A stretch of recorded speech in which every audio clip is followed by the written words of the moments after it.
Now we are going to see the next problem based on special case 1 here. So here the transfer function is given, that is T of s is equal to 10 divided by a polynomial in S. Okay, so here the characteristic equation means the denominator polynomial in S is equal to 0. So here the characteristic equation that we need to consider is the denominator of the transfer function equated to 0. So now we need to form the first two rows. Here in this problem it will be s power 5 the highest power of s and s power 4 the second row. So those two will be formed by using the coefficients of s in the characteristic equation. So the first row will be s to the power 5, and here the elements of this row are 1, which is the coefficient of s to the power 5, that is the first term, third term 3 here, and the fifth term, so that is 5 here. Now the next row will be s to the power 4 row.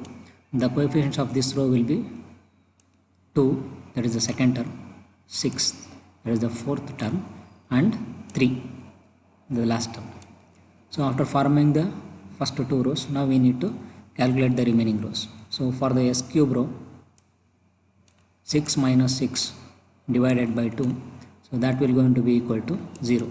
So that means here the element, the first element of a row s cube here will be 0. Okay, similarly we calculate the second element, that will be 10 minus 3 divided by 2, 7 by 2, so that will going to be 3.5. okay, so now here the first element of a row is having a term 0. So what we need to do, we need to replace it by a small positive value, that is epsilon. Okay, so now after substituting the epsilon where 0 was there, so now we need to complete the calculations of other rows which are in the Raoult table. Okay, so now here the next term in the s square, the first term in the s square row will be now 6 epsilon minus 7, that divided by epsilon, so this will be the first term. Similarly, what will be the second term? Now the second term will be 3 epsilon minus 0 divided by epsilon, so that will going to be 0 here, so that will going to be 3 here. Okay, so now this completes our s square row. Now we need to calculate the s to the power 1 row. So here to calculate it, we need to multiply these two terms, minus 3 epsilon, so divided by this whole term. Okay, so if we are going to simplify it, so this is what you are going to get. Now if you calculate the second element, that will going to be 0 here. Similarly, now we need to calculate the s to the power 0 row. So we need to use the above s to the power 1 and s square row. So if we are going to calculate it,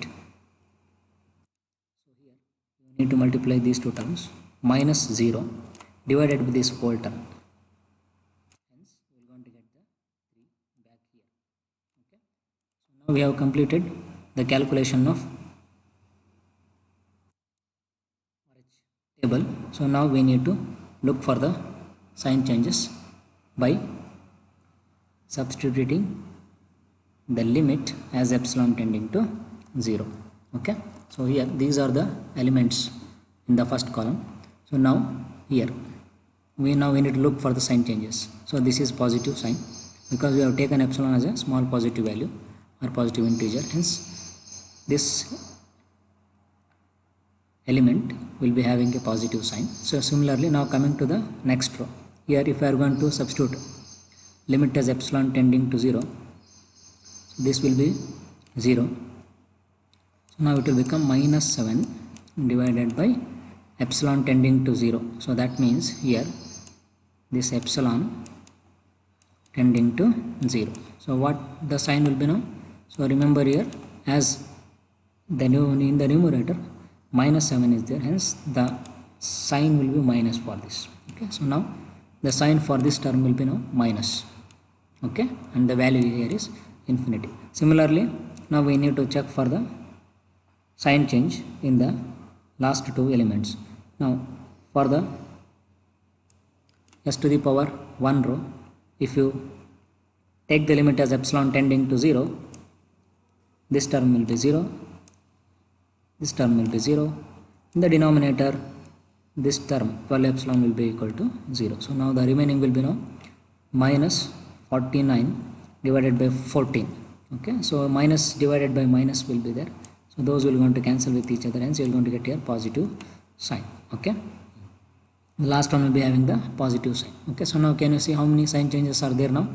So from this row to this row, there is a sign change from epsilon, which is a small positive value, to some minus infinity. So there will be a sign change here.